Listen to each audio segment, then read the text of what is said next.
What was early childhood like for you? Did you have any siblings? So I was the only child until I was 13 years old. So I have a little brother. He's 21 now. But I was the only child into 7th grade. But I had the best childhood in the world. I was always outside, always playing football, always playing basketball, always playing baseball with my friends. I was very friendly to other people, had no problem making friends. I was a social butterfly. I'm very extrovert. I'm very friendly. I talk to everyone and anyone I meet, like you. We met at the gym and we had some pretty good conversations in the sauna, and now we're boys, right? So like growing up, that was my entire life, just making a lot of friends, playing a lot of sports, being outside.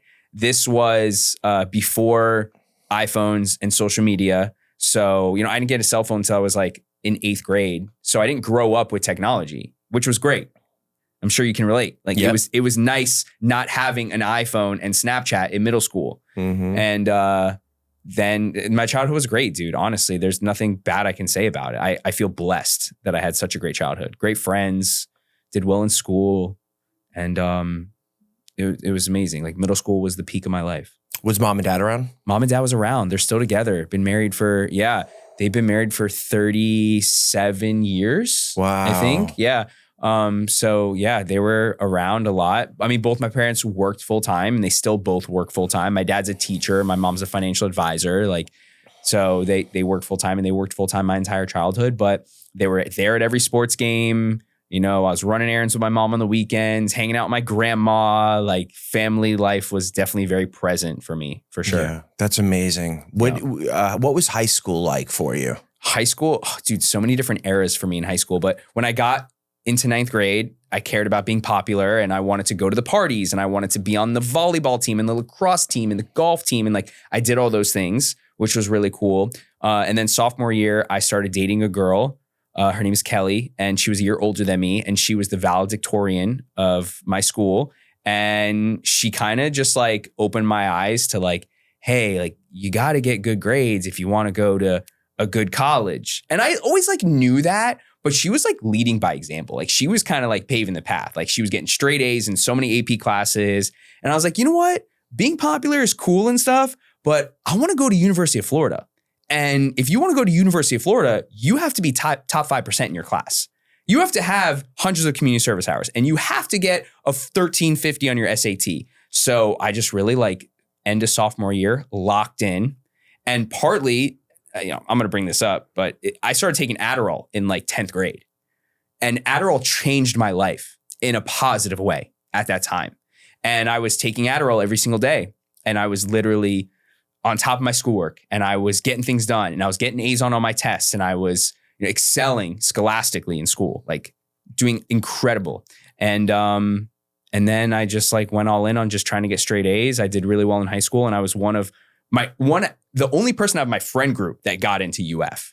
I graduated 25th out of 800 students, and I was one of the few kids. I think there was less than maybe 20 people at my school of 800 people in our class that got into the University of Florida. So high school was different. I did play sports, and I did try to have a social life, but I was more focused on school. Yeah, that's amazing. For a fellow peer in school, your girlfriend, to have an impact on you like that. Yeah. My parents were always get good grades. I was an athlete, and that's how I got into college. But my grades depleted. By the time, 11th, 12th grade, I was doing okay. I was getting B's, but I was getting A's 8th, 9th grade.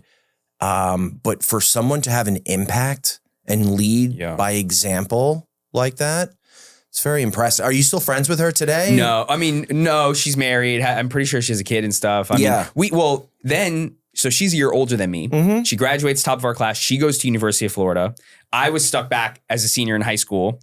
We talked about staying together, and the plan was to stay together, but the day before she left, she broke up with me. Yeah. Yeah. So that's kind of how that goes. She broke up with me. She went to University of Florida. I kind of rebelled a little bit. We had mutual friends, and they all took her side. So that didn't go well. And then we never really spoke again. Yeah. But nothing against her. Yeah. She was a great girlfriend, great person, have nothing but amazing things to say about her. But she helped you get your grades up. Yeah. Leading by example. She opened my eyes to a lot of things that helped me a lot in life. And one more thing I do want to say, you talked about Adderall. Adderall works.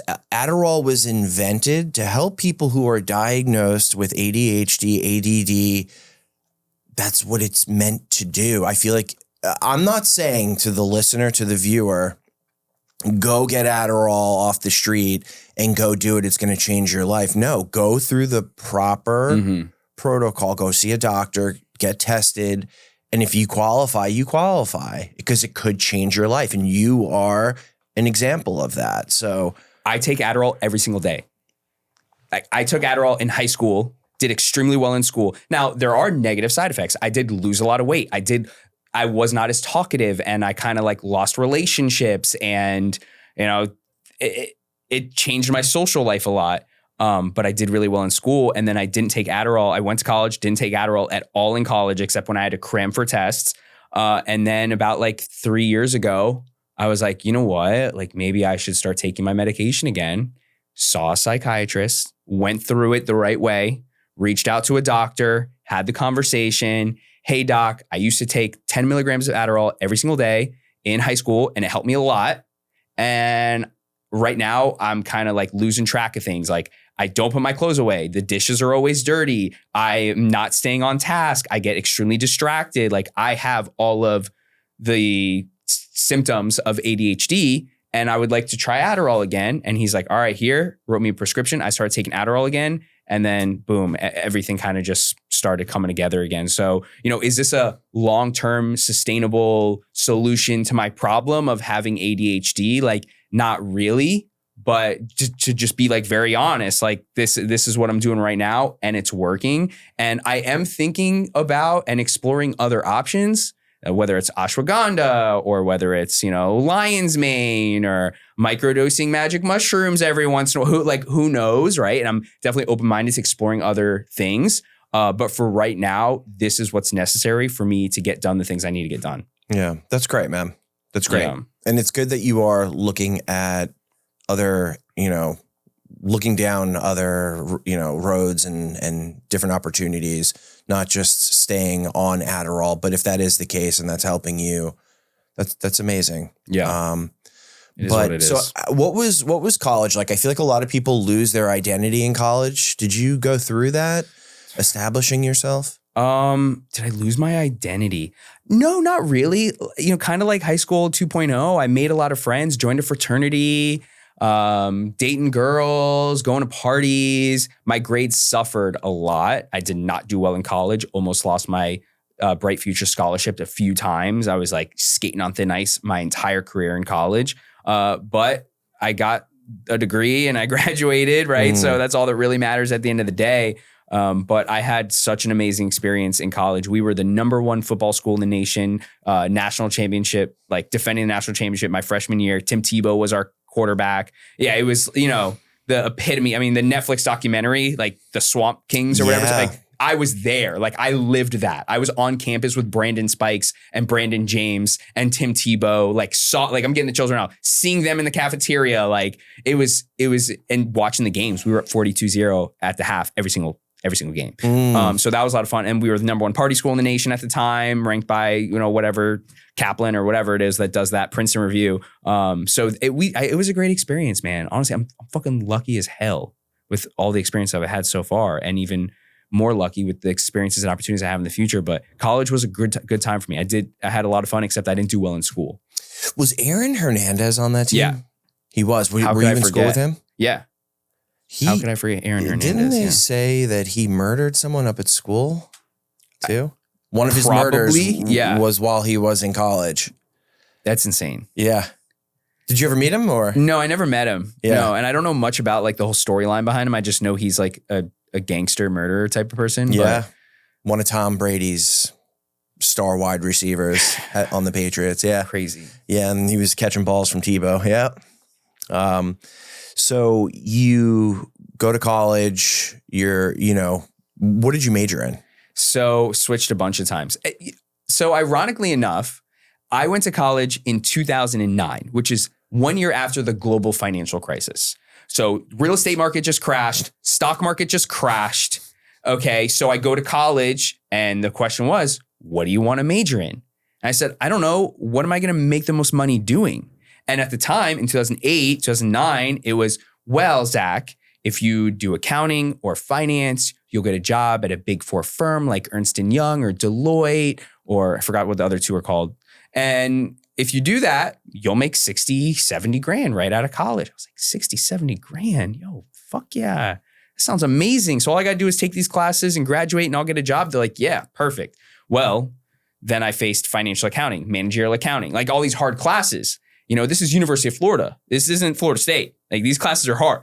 And no hate on Florida State, but it is what it is. Long story short, I couldn't get it done. And then I switched my major to economics, which was easier in the liberal arts college instead of the business college. Mm-hmm. And I graduated with a degree in economics with a minor in entrepreneurship. What did you end up doing once you graduated? So in like February of 2014, I was set to graduate 2 months later. I auditioned for a reality TV show called Big Brother on CBS. Okay. The show is fairly popular. It's a summer show, 16 strangers locked in a house, 8 girls, 8 guys, all competing for $500,000. So I auditioned for the show. I showed up to the casting call, which was in Gainesville. They did a 27 city tour where they were showing up to colleges and looking for a crazy frat dude to be on the show. And I was that crazy frat dude that they chose. I got a call one day from like a Los Angeles number. I was like, hello. They go, hey, Zach, this is CBS. Are you by yourself? I'm like, no. They go, okay, call us when you're by yourself. I was like, interesting. Called them back. Hey, Zach, congratulations. You're moving on to the next round of interviews. We're going to fly you out to LA and you're going to stay in LA for a week and you're going to do a bunch of round of interviews, psych tests, IQ tests, evals, all these crazy things. And if you get picked, you're going to go on the show. I was like, oh, I got this. This is nothing. Of course they're going to pick me. And I do manifest a lot of things. And the entire time before I even auditioned, I was telling people, yo, I'm going to go on this show. Watch. They're coming to Gainesville. They are coming for me. I said it with the most unwavering conviction ever that why would they not pick me? I am exactly who they're looking for. And went to LA, got a call back from them 2 weeks later. Hey, Zach, congratulations. You're one of the 16 house guests that we picked to be on the show. Sign this contract and we're going to pay you 30 grand and you're going to fly out to Los Angeles and you're going to get to compete for $500,000. And I was like, fuck yeah, I am. Damn fucking right I am. So I graduated college in April and then in June, and this was like the whole, like from April to June, like this was like an ongoing process. It wasn't just like they called, I said yes. It was like a 2-month type of thing. And this was kind of always in limbo. And I'm like, yo, I'm not going to get a job right now. I didn't even have any prospects. I didn't even apply for jobs. Let me take half a step back. You asked me, what did I do after college? I did not have a plan. I did not apply for any jobs. Now I interned 2 years in a row at my mom's private wealth management firm. And I was sitting there at a fucking cubicle wearing fucking slacks and a fucking button down and a suit jacket, looking at stocks and filing paperwork. And I was like, this is not what I want to do. I don't care how much money. So all my boys were at the beach. All my boys were playing golf and I'm stuck in a cubicle. Like, I don't care how much money I'm making. I don't want to spend my time doing that. So I didn't have a plan, went on the TV show, and then the rest was history. What happened on the TV show? Dude, a lot happened on the TV show. You show up in LA, that 2-month limbo, you end up obviously getting it. You go move forward with it June 2014. Correct. You fly out there. Yep. Get off the plane. They have a car, picks you up. What was the process like? Yeah. And how did you do on the show? Well, first of all, they pick me up at my house. I don't get on a plane because this is what happens. They say, hey, Zach, we need a little more footage from you. Because they flew to my house to like meet me and shit. Hey, Zach, we need a little more. Then they flew back to LA. Hey, Zach, we need a little more footage. Like you're on the fence here. And I was like, dude, I'm on the show. You're not coming for a little more footage. You're coming to pick me up. And they're like, LOL. I'm like, okay. So they fly in. They're like, we need more footage. As soon as they knock on my door, Zach, give me your cell phone. Like instantaneously. As soon as I locked eyes with like the assistant producer, like it was a team of 5 people. Zach, give me your cell phone. I gave them my cell phone. Congratulations, you're on the show. We got a flight at 3:00 to LA. You get 1 bag, pack your shit, and let's ride. So the process starts before you even get there. And they pick me up and I'm with this handler the whole time. And they say very strict, you cannot talk to anybody moving forward. Like once you give us your cell phone and you say bye to your parents, and you know my brother's crying, my family's crying, just because like I'm about to leave. And this isn't a show where like you're on the show and you can still like talk to people. You are on lockdown. No communication in the outside world. No communication to your family. No TV. Nothing to read. You're like locked in a room for 4 months type of shit. Yeah. So this isn't. It's very serious, and they take the integrity of the game as like secrecy very seriously. Because you can have an advantage if you have, because like there's alliances that are started, and if you get tipped off by someone, you could use that to your advantage. So I have a handler sitting next to me on the plane. We land there. As soon as I get there, I get to the hotel. They open my bag. They dump it on my bed. They have gloves on. A dog comes in. They're checking if I got drugs, like the whole 9 yards, right? I got to take my clothes off. Yeah, I got to take my clothes off. And actually, about the Adderall, they asked me, Zach, are you on any medication drugs? And also, they're like, do you smoke weed? Do you drink? I was like, I don't really drink, but like smoke weed, often. Do you take Adderall? Or do you take medication? I take Adderall. They say, okay, Zach, you have to make a decision. This is very important. Either you take your Adderall, and we have to make sure you take it every day. And a doctor is going to make sure you're taking it every day, or you're not taking it. It's not you get to take it when you want to take it, because you have to be consistent with your personality. You have to be consistent. So I said, I'm not going to take it. I'm not going to take it. So I went on the show without Adderall. And then got to LA. They checked my bags. And then I was in Sequester for a week just to make sure you don't get sick. You're like locked in a hotel room for a week. And they brought me food and whatnot. And some people would come and play checkers with me, and they gave me puzzles and they gave me DVDs. But you're sequestered for a week, and then it's move-in day, and then you move into the house. And as soon as you walk in the house, you are playing a game for the next 4 months for $500,000. What did you end up winning? No, I ended up, I did really well. I lasted 62 or 61 out of like the 90 days. I ended up coming in, I think, 7th place, but a lot of the people go home like quickly at the end type of thing. I was there for like 2.5 months or so. Nice. But it was a crazy experience, and I had so much fun, and it was like so cool to be on the show. You know, there's so many people that dream of going on the show, and I wasn't a big fan of the show before I went on, but being there was like so fucking cool. It was so cool. How were the other people? So it's interesting because there's 8 guys, 8 girls. Out of the guys, there was like a 50-year-old dude from North Carolina who's never met a Jewish person, never been on a plane, like completely secluded, like from, the boondocks of North Carolina. Then there was like a super Southern cowboy dude. There was a big black dude from LA who was like a pro football player. There was a super gay Broadway star. There was an undercover detective. There was like this model girl. There was like this like 40-year-old mom from Atlanta. So like all very different people. So when you ask like, what are the people like? Everyone was so different. And our personalities clearly like clashed a lot. Yeah. Every walk of life. Were there a lot of fights and whatnot? Yeah. Like verbal altercations. Yeah. And I was always in them. I wasn't afraid to speak my mind. Like I was just like, and I'm very transparent. I got nothing to hide. Yeah. So I would just call people out. You lied to this person. This person is talking shit about you. And like, yo, is this kid fucking serious? Oh, you were going at it. I was that guy. Yeah, you were going hard. I was known as that guy. Okay. Yeah. Not like rude or disrespectful, but just like throwing everyone's dirty laundry in the air. Like, let's talk about it. I ain't got nothing to hide. You were the frat guy, fucking just whatever. Holding everyone accountable. That's it. Yeah. So you leave the show. What happens after the show? My life was a mess after the show. So I go on the show with like 400 Instagram followers. I come out of the show with 450,000 Instagram followers. Yeah, I got famous overnight.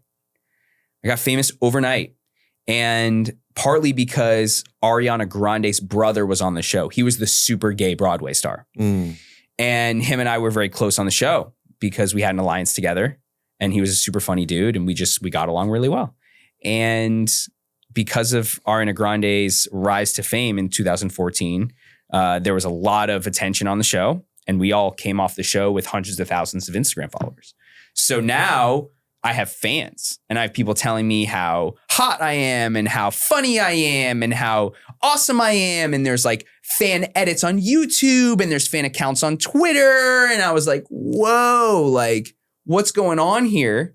All I wanted to do was like watch football because I was, not watching TV for 4 months. For sure. So it was just crazy. Like there were cameras in every corner of every room. And now there's no cameras on me. And I just wanted to like chill and get back to normal life. But I had all these fans now and people hit me up. Zach, we'll pay you $2,500 to show up here. We'll pay you $3,000 to show up here. Yo, if you can sell 250 tickets here, we'll pay you $8,000, blah, blah. And I was like, whoa. I was like, whoa, this is what being famous is like? Like, I got like 15 grand on the calendar in the next 30 days and all I got to do is show up and take pictures. Like, this is fucking cool, man. I made it. Fucking rich and famous now, dude. Like, haha, look at you bitches working at Ernst & Young for $60K. Look at me. I'm making your salary in 3 months and I'm not even doing shit. Okay, but I was so naive and ignorant and I didn't know shit about life. I was 23 and everything came so easy to me. So I was just like, I'm the fucking man. I deserve this shit. But I don't have any talent. I don't have any skill. I did not work hard. I did not earn what was given to me. The only reason why I had fame and followers and fans was because I was on a TV show that I got picked to be on. It's not like I worked hard or like created anything that, gave me the opportunity to do that. It's just, I just got lucky. And I started going out every single night, ripping the bottle every single night, ripping lines at the club every single night, spending money on fucking $300 shoes and buying tables for $1,000 and getting hotel rooms when I didn't need to get hotel rooms. It was just like, what, dude, I spent every single dollar I made. Every single dollar that I made on Big Brother and after Big Brother, I spent. And I spent on alcohol. I didn't really buy drugs just because I was just around people that had them. But I was the guy who was buying all the drinks. So I was like supplementing that shit. You know what I mean? So that was my life, just going to live and going to Story and in Miami every single night. And, I traveled a lot.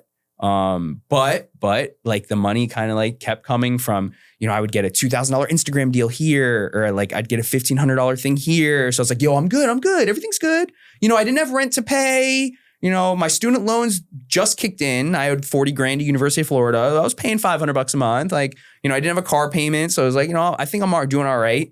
But I kept getting advice from people like, yo, Zach, like, I had good people in my corner and I had bad people in my corner. I had bad people in my corner that were like, yo, Zach, like, you got to move to LA. You got to become an actor. You're a reality TV personality now. You have 400,000 followers, dude. Cam Newton follows you, bro. Like, Neil Patrick Harris tweeted about you. Sarah Jessica Parker tweeted at you. Like, Janet Jackson's a fan of you. This is real. Like, you're famous now. I'm like, I don't give a fuck about Janet Jackson. Who the fuck is Neil Patrick Harris? I don't give a shit, But at the time, those people were like feeding my ego.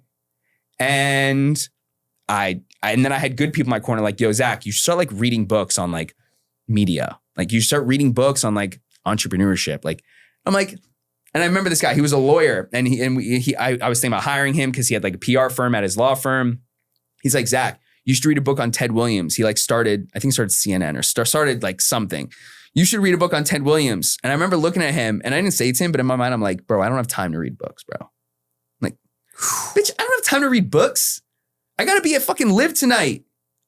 I got to drive to Miami after this. You think I got time to read a book right now? I was so ignorant, so naive, right? And then it all just kind of came crashing down where like the money stopped. The money wasn't there anymore. Because I remember at one point, I deposit check for $30,000. I never had $30,000. I never had like $1,500. Most money I had was like UF would give me $800 a semester for like food and shit. I had 20-something thousand in my freaking bank account. And then it was like 2,500 in my bank account. And then the bookings email went dry. And like my manager, my cousin at the time, was like, yo, Zach, you got no meet and greets booked. You got no paid Instagram collabs coming up. Like, just want to like let you know that it's not going well right now. And I just spent like, dude, I spent like $5,000 on a website and just like trying to build my personal brand. And the money was just being burned, dude. And And then like it came to a point where I was like, I woke up with a nosebleed one day in my buddy's like apartment. And I was like, dude, I'm done doing, I can't do this anymore. Where are your parents and your close friends from before the show at with you? Dude, like, because the money was coming in, they were very supportive. And not in like a bad way. It's just like, hey, Zach, you are being like stupid. Like you're being stupid. But like you just made, you know, the biggest check I made $8,000 because I sold out I Play America in New Jersey. I sold like 400 tickets at like $50 a pop.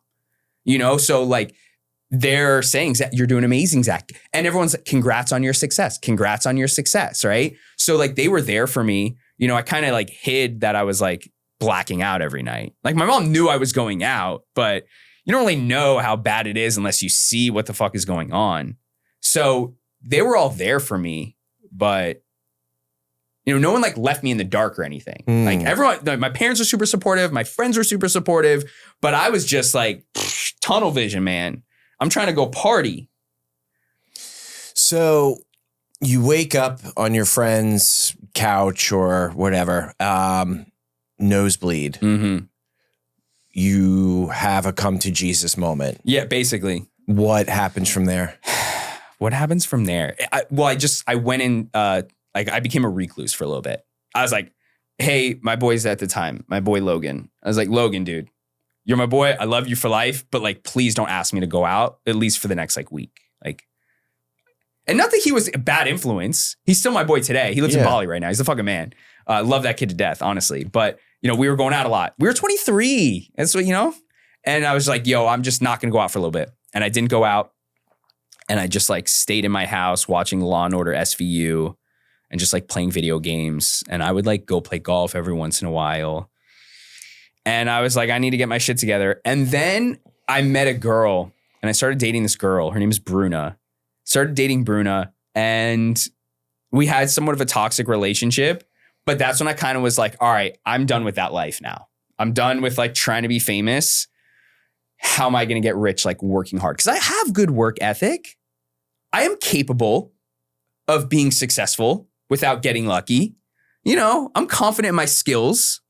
I'm responsible, I'm reliable, I'm detail oriented. I can outwork at least 50% of Americans. You know, like I can make it. And I just was like, all right, I'm gonna figure this shit out. And then from there, I got into real estate in 2016.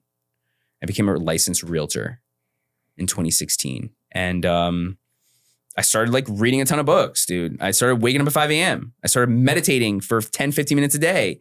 And then this book changed my life. And then that book changed my life. And then this book gave me a different perspective. And then this book gave me just different perspective. Started waking up more higher energy levels. And then I sold a house and made $5,000. And then I was like, hey, this shit's kind of working. Let's double down. And then 1% better every single day for the last 8 years.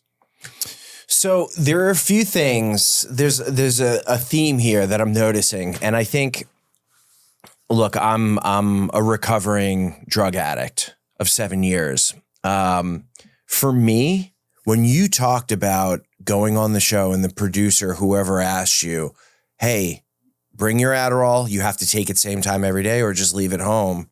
You're like, you know what? I'm gonna leave it home. That's discipline. Mm-hmm. Me. I'm like, are you fucking, we're bringing the Adderall. Like, I'll figure it out when we get there.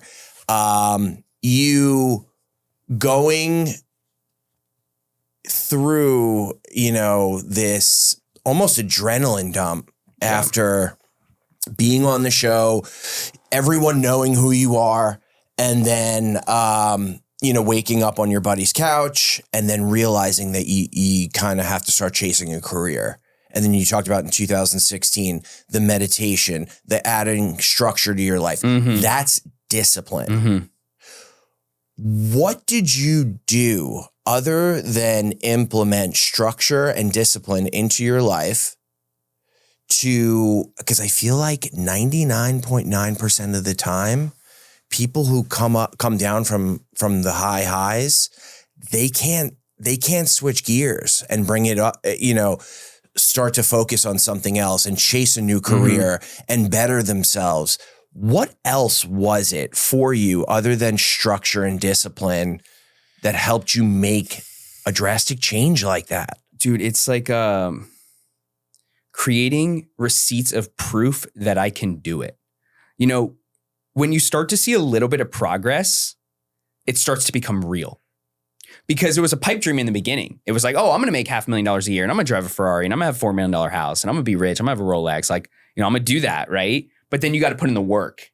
Then you got to wake up at 4:30 in the morning and you got to make 100 dials a day, right? You got to drive around Palm Beach County from fucking Lake Worth to Port St. Lucie just trying to bust down a $4,000 rental. Like, you got to actually you got to get in the trenches. You got to put on your fucking pads and you got to line up, line of scrimmage. And I started doing that. And then I got a deal. I was like, yo, fuck yeah. Like I made 30 calls, 3 people answered, 1 person went into my CRM. I followed up with them. I showed them 17 houses. They moved forward with one and I made $800. Let's fucking go. Now I just got to make 90 calls a day. Right. And the proof and the receipts that I can do this, I started creating a long list of these receipts. Like, yo, I sold a $2.4 million house. Like, I made $100 a day for 3 months straight. I woke up at 4:30 a.m. every single day, Monday through Friday for the last 4 months. Keep doing that. Like, anyone in the world, from Tony Robbins to the Pope to Gary Vee to Ray Dalio, it doesn't matter who, would say, yo, waking up at 4:30 a.m., that's a good idea, dude. It's a good idea. Calling 100 people a day, that's a good idea. And I was like, yo, I'm just confident this is going to work. And, I have like pivoted to different industries since then. I do suffer from a little bit of shiny object syndrome where like a new opportunity comes into my consciousness and I'm like, yo, I should do that. And that's been a weakness of mine over the last couple of years. But at the end of the day, I'm a huge believer in just like sticking to the basics. Like wake up at 5 a.m., exercise for an hour, call 25 people a day, make content, and just be 1% better every single day. And that's kind of like just like what I'm doing now. And that's just like the mindset. It's boring. It's boring, but it's also fun when like you see results. So I think that's what it is. It's just like creating a list of proof that I was able to do it. And that was motivating for me. Yeah. Small wins. That's it. Small wins keep you motivated, and celebrating them. Yeah. Don't not celebrate them and just look past them. So where do you go after real estate? How long do you do real estate for? Dude, so I started real estate in 2016. First year I made like 40 grand. 2017, in May, I was the #1 realtor for Exit Realty for transactions closed. I did like 15 rentals in 1 month. I probably only made like 12 grand that month. But I got a fucking like reward from the company. Like the owner of the company like sent me a fucking certificate. Congratulations, Zachary Rance. You are the #1 realtor out of 2,500 realtors in the state of Florida and Exit Realty, this real estate company, for transactions closed. Fuck yeah. I've been doing this for a year and a half. Fuck yeah. Right. I wasn't selling big houses, and you got to sell big houses if you want to make, a couple $100,000. But that happened. And then shiny object syndrome kicked in, and I was like, I should sell life insurance. And in end of 2017, I got my 210 and I started selling life insurance for Northwestern Mutual, very corporate company, complete opposite of where I belong. Like it was very political, very corporate, a lot of compliance. We would sit in sales meetings and I'd be like, yo, how are we getting fucking rich today? And they're like, Zach, that's not how it works around here. And I was like, well, if that's not how it works around here, then I'm in the wrong room. So I did that for like... And the managing partner, he hated me. He hated me because, we're all sitting in this room and I'm just like Big Brother. I'm saying, yo, we're here in a sales meeting and all of our numbers are up there. Hey, Russell, how much money did you make this month? And he's like, Jen, how much money did you make this month? And the managing partner be like, Zach, we don't do that here. I said, well, why are the stats on the board, but we're like being secretive about how much money we're making? Like, tell me you made 30 bands this month and I'm going to get motivated to make some dials. And they just didn't like my personality. They didn't like my attitude. So I didn't get fired. Oh, no. What happened was I was still doing real estate at the time. And I got a buyer who wanted to buy a house for over $2.5 million. And I was showing properties one day and I told someone, and that person told the boss, and the boss said, hey, Zach, I understand you're still a licensed realtor and I understand you still do real estate. That's a huge conflict of interest. And if you're going to do real estate, you can't work here. And I was like, all right, I'll stop doing real estate. Did not stop. And I was like, if this guy buys a house for $2.5 million and the commission on that is like 75 grand. I was like, if this guy buys a house, I'm going to quit the next day. And on May 25th, 2018, he bought a house in Harbor Isles for like $2.3 million. And I quit. And I literally just took my shit. I'm out. And then it was like back to square one. All right, I guess I'm a realtor again. Yeah. So I was like, guess I'm a realtor again. And bro, real estate's a hard game, dude. You got to work on the weekends. You got to answer your phone on Sunday mornings. It is non-fucking stop and nothing's promised. And there's 35,000 plus realtors in Palm Beach County, very saturated market. There's like 8 realtors per every 1 house. So like, you know, being a successful real estate agent is hard. Like, you know, so many realtors. Everyone at Lifetime's a fucking realtor, right?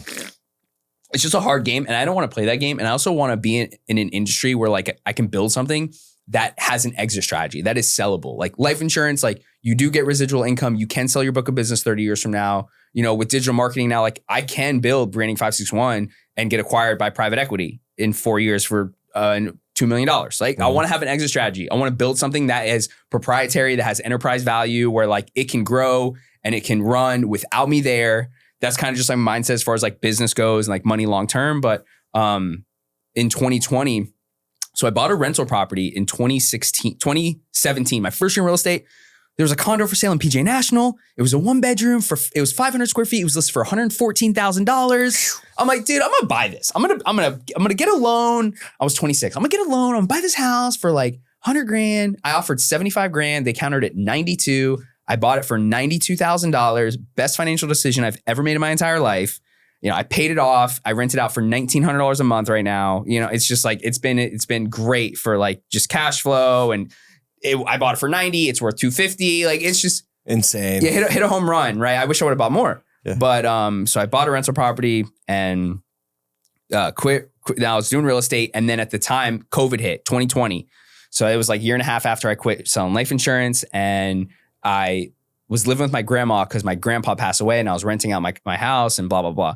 COVID hits. I was like, fuck, like my grandma had cancer twice. She's super afraid of COVID.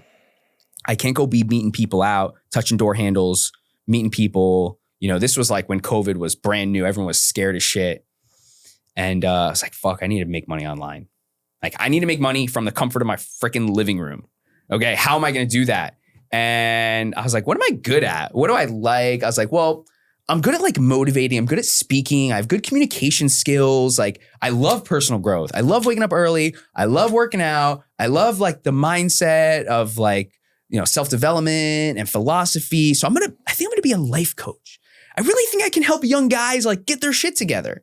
So I became a certified life coach and created a lot of content on YouTube and Instagram and did decent as a life coach. I probably did better than like 90% of life coaches. But again, like it didn't have that proprietary enterprise value, doesn't have an exit strategy. It was just like, you know, if I can't coach, then I'm not making any money. But I did enjoy it. And I did help a lot of people. I've helped over like 40 people run their first half marathon. I've helped people lose 80 pounds. I've helped people quit like doing drugs and smoking cigarettes. So it's been really good for me. But yeah, that was kind of like the progression of the career was real estate, life insurance, back into real estate, life coaching, and now I'm doing digital marketing. So content for businesses. When did you start? So 561 is your company. Branding 561, yeah. When did you start that? December of 2023. So it's been like 14 months. Okay. 15 months. And where did you come up with the idea? The residual value you wanted to create? Dude, I didn't really have the idea to do it. I was creating a lot of content for myself on YouTube. I was just documenting every day. Yeah. I was documenting my journey trying to get clients and building a life coaching business. So I'd be like, all right, guys, today I'm going to make an Instagram reel. This is how I'm going to make the reel. I'm going to DM 50 of my followers that liked my recent post. I'm going to schedule some free calls. I would record all the calls like on YouTube.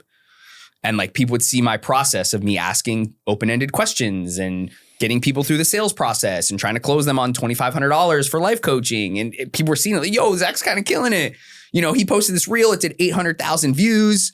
he DM'd 100 people a day that liked it and he got a client from it. And then I had a couple people reaching out, like this dude from England. This is what really opened my mind. This dude from England, no idea I was on Big Brother, knew nothing about me, scheduled a call. Yo, Zach, dude, I saw your video on YouTube of you making the Instagram reel and I saw you got a client from it. Can you teach me how to make content and be a life coach? I'm like, I don't do that, but sure. It's $1,000 a month. And then he goes to me. But I was like, yo, the fact that he was interested means there is some demand there, right? So I was like, yo, what if I just create content for businesses? So I reached out to this junk removal company. Yo, can I make you free videos? Made them free videos. After that, he's like, yo, how much does it cost to hire you? I was like, well, I don't really do this, but I guess I do it now. And then I met this guy named Elliot who had a real estate media company. We joined forces. I was customer acquisition, sales, and client management. He was all fulfillment operations. So he was in charge of making, like shooting the videos, editing the videos, delivering the videos. I was in charge of calling 50 people a day, telling them about our service and collecting their credit card info. And we did really well. First month, 5K, second month, 11K, third month, 15K, fourth month, we did 19,000. We got a business on our hands, boys, right? And then him and I, we split ways just because, a few reasons, all amicably, just he wanted to have his own business and I was kind of like taking over in a way. I'm very let's fucking go. And so now I own the business 100% and I'm working with like huge businesses, making them content on Instagram and YouTube. This business right and here. This guy. Yeah. You got something dropping soon. I want to highlight the fact that you were given a ticket. Yes, you did put in, submit a video and apply for the show. You were given a ticket. You were on the show. You had instant, we'll call it fame overnight, but also too, those are 400, 500,000 people that are watching you that you could have monetized back then. Yeah. I don't want to, forgive me. You fell apart a little bit. Without a doubt. Don't hold back. Don't hold back. You fell apart. I did. And you rebuilt through dedication, hard work, structure, discipline, every positive, affirmation almost out there. And you were able to build your business now to what it is and find your way without that ticket. Yeah. If you could go back to coming off the show, what would you have done differently? Well, the first thing I would have done, hindsight's 2020 because I would have spent the entirety of the 20,000 on Bitcoin. But right, like let's be real, hindsight's 2020. So if I could go back, I would have put 30 grand in Bitcoin at $40 a coin, right? But what would I have done differently? I would have slowed down a little bit. No, I wish I was aware of the fact that this is not a career. Because I thought I was famous. I thought being famous is a career. If you're famous, you just make money, right? If you're famous, money just falls into your bank account. It's hard to understand that it's not how it works. You got to have skill. You got to have talent. Unfortunately, 2025 is a lot different than 2014. And there are people who are literally getting rich just doing nothing. You know what I mean? That is the creator economy today. If you get views and you command attention on Instagram and YouTube, you will get paid a lot of money. So things were different back then. But to answer your question, what would I have done differently? I would have took the money that I got paid and I would have invested it, whether that's buying a townhouse or buying stocks instead of buying alcohol and expensive clothes and tables. And then I would have, I wish I knew that this wasn't going to be a career because I would have started my entrepreneurship journey sooner. I would have looked in the mirror and I would have said, Zach, you are capable of getting rich without having 400,000 followers. And Zach, just wake up early, work hard, and it'll work for you. Read books, knowledge, wisdom is so valuable. But I didn't care about knowledge and wisdom. I cared about hot girls at the club. What is what you're supposed to care about at that age. Yeah. But I get what you're saying. So you are now running your company, founder, CEO of your company. What are you doing on a daily basis to keep your head on straight, mentally stay healthy, mind, body, and soul, every area? So as far as mine goes, I do meditate daily. Not as long as I should be, but I meditate daily. I'm very intentional about my relaxation time. I veg out on the couch every night from 9 o'clock to 10 o'clock watching Law and Order or Friends or some stupid Netflix show. So that's like mine, is like meditation and like intentional relaxation and chill time. Body, I'm training for Ironman. So I'm about to step to the line of my 5th full Ironman. So I've done 4. Congrats. Thank you. I completed 3 out of the 4. There was one I did not finish because my bike broke, but body's Ironman. And eating healthy, dude. Like, I didn't know what seed oils were 3 years ago. You know, I didn't know how bad microplastics were, and I didn't know how bad that like processed food was years ago. But now I'm just like, I eat the same thing every day. I eat grass-fed ground beef, 3 eggs and an avocado, like some blueberries. I eat that every single day for lunch. My wife cooks dinner, and we don't eat seed oils. And, does that stuff make a big difference like right here, right now, today? Like, no, but the world is against us, bro. Like, they want us broke. They want us fat. They want us lazy. They want us to not have a mind of our own. Like, they don't want us to be like thinkers, right? Like, we're supposed to be products of the system. And I'm not a conspiracy theorist, but like, they don't want us to be healthy. They don't want us to be healthy, bro. They want us addicted. They want us sick. They want us broke. They don't want us to like make decisions for ourselves. So I eat healthy and I train for Ironman. And like, doing an Ironman is not easy. It's 140.6 miles, 2.4 mile swim, 112 on the bike, and then you run a marathon. So it's a 14 for me, a 14 to 16 hour day of exercising nonstop. And that requires a lot of discipline. I'm on my bike 4 days a week. I'm running 2-3 days a week. I'm in the pool 3 days a week. I got to strength train. I got to make sure my body's healthy. And I feel good and I have high energy levels and I feel like I look good. I feel good. I mean, shit. Go to his Instagram. Dude. So, and then for soul, I mean, I got married. That's been amazing. Honestly. So happy with Courtney. And we have a cute dog named Olive. She's a 1.5-year-old mini Cavapoo. That's so cute. And she just like makes me happy. So, spending time with my family, yesterday I was with my friends and we were just hanging out, having some good conversations. So the basics, dude. Yeah. No, there's no secrets to anything. There's no secrets to getting rich. There's no secrets to starting a successful podcast, bro. Getting back to the basics. Yep. Yeah. Yeah. What about you? What about me? I pray, I meditate, gratitude lists. It is so important every single day to write down and recognize what you are grateful for, because the mind and the society we live in, as you just stated, wants us to, fall off the path and whatnot. Yeah. So it's easy to get clouded in your mind, and keeping those things that you're grateful for up front is very important. Yeah. Community is huge. Yeah. Community. Look, we're human, right?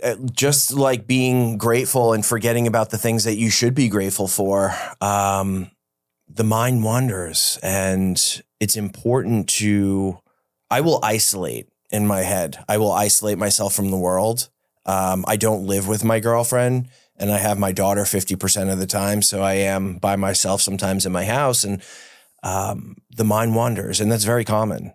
So in having a community, having a group of people that I'm close to that will also hold me accountable, and me doing the work on myself, knowing my self-worth enough so to hear people, like you or friends or family hold me accountable and give me the truth, and me be able to handle it is the most important thing. That's what keeps me afloat today.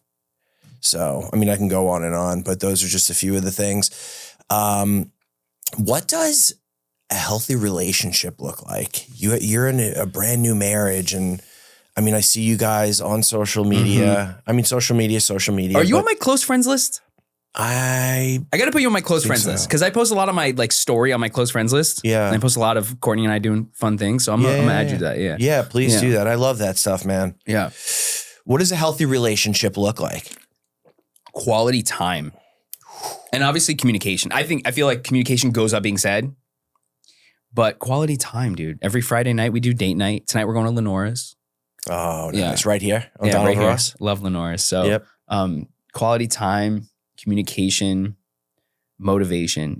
So Courtney works full time and she also does a lot of social media stuff. So she's like so busy, dude. Like she literally, the minute she wakes up, she's working. She doesn't stop working until like 5:45 at night. So she's grinding and I'm grinding too. And it's good that we both have that lifestyle. We both work from home. So like we share an office. So we're with each other all day, but I'm on calls, she's on calls. But I think the most important thing is just quality time. Like we have fun when we go to Costco. We have fun when we go to Trader Joe's. We have fun when we're playing pickleball. So I think quality time is the most important thing for us. But what works best for Zach and Courtney might not work best for Kevin and girlfriend, right? So it's just, and what works best for Kevin and girlfriend might not work best for Zach and Courtney. Mm-hmm. So it's just, figuring out each other's love language, being cognizant of that. I get her flowers every couple weeks. That goes a long way, dude. You know, and putting the dishes away, like keeping the kitchen clean, like that's something that's really important to her. She likes having a very clean house. Like not only do we have cleaners come every single Monday, but we also clean our house like often. So, she likes having a clean house and she appreciates when I hold up my end of the bargain and I do the things that I need to do around the house. Yeah. Right. So clearly you've set boundaries almost with yourself in your life, like with work, then you're training for the Ironman, you have your wife, you have et cetera, et cetera. How important is it? And what are some of the things that you do to implement those, that work-life balance in your life to ensure that you are staying healthy mentally? I write everything down. I have a digital calendar. I have a pen to paper calendar. I use my reminder list on my iPhone. Like over time, you learn systems and procedures that help you get done what you need to get done faster, more time efficient, right? With less friction. So it's like, for me, I have a habit tracker, dude. I literally have a Google Sheets that has the habits that I got to accomplish each and every single day. It's literally this like Excel sheet thing, right? And it has all the habits I got to do every day. So I have personal growth habits, work habits, and discipline habits. For my personal growth habits, it's wake up at 5 a.m., meditate, do 100 push-ups, and listen to 30 minutes of Audible. And this changes month to month, but this is it for January. And then my work habits are reach out to 20 people for content agency, script an Instagram reel, record an Instagram reel, and record a YouTube video, right? Because I'm just like reverse engineering. And I told you this before we went on, is like I'm documenting my entire life this year on YouTube. So every single day I'm recording a video and posting a video. And the video series, it's called Rich and Fit. It's my journey of trying to make $200,000 this year and complete a full Ironman. And most of the content is of me working or me working out or me eating and doing the things I need to do to accomplish those two goals. Those are two very important goals for me this year. So as long as I am reaching out to 20 people for my content agency, I will get a new client every 10 days for sure. As long as I am scripting an Instagram reel every single day, like I will continue to get 3.5 million views every 30 days, which turns into money because brands are working with me and I got brand deals and that's going really well. And then as long as I record a YouTube video a day, people will see me doing my thing and they'll hire me to be their life coach. So very clear on what I got to do. But as far as the systems and processes so that I'm actually getting it done, it's habit tracker, it's reminder list in my iPhone, and then my Google Calendar, like every minute is accounted for. So I'll like plan it proactively, but throughout the day, at least 8 times every single day, I go through my calendar and I update what I actually did. So I can look back on the week and I can say, yo, was this a good week? Oh, it wasn't a good week? Well, you know what? Let's audit my fucking time. Let's see what the fuck I did. I mean, my calendar is fucking Christmas tree. Right. Like that's my calendar, right? It's like every single minute's pretty much accounted for. And even the blue is wasted time. I have time in my calendar that says, yo, you wasted 45 minutes doom scrolling like a fucking idiot. So that's how I do it. What about you?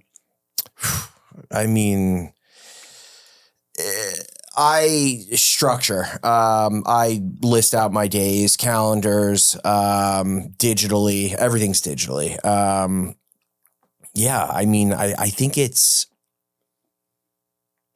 for me, I go back and forth between, you know, I'll let myself drift sometimes and I get a little lazy and then I feel like shit and then the pain becomes great enough. And I go back to the basics like you talked about before. So for me, I'm a little different. I'm okay with unorthodox as well. I can function through madness. And I excel during madness as well, but it creates unmanageability in my head. So I do have that structure. I veer away from it sometimes, but when the pain gets great enough, I come back and bring it back. So yeah. You got bumpers. Bumpers, exactly. Yep. If you could give one piece of advice to the young Zach listening right now, right out of college, what would it be? You don't know what you don't know. Yeah, you don't know what you don't know. But more tangible advice, I would say, get 1% better every single day. One extra rep at the gym, wake up 1 minute earlier, send one extra text message to a potential client, you know, spend one less minute doom scrolling on social media. It's the compound effect. Small wins consistently executed over a long period of time amount to massive results. Yeah. Like those small wins, like you said, stack those small wins. Just be 1% better every single day and save your money. You know, I've done a good job of like catching up. Of course. But like, it's just, dude, you know, and spend it too, because you got to enjoy experiences and stuff like that. But I would say, yo, Zach, you know, you just made 20 grand, like save it, dude. Yeah. Yeah. Well, thank you very much for coming on, Zach. Thank you. Plug your socials so people know where to find you.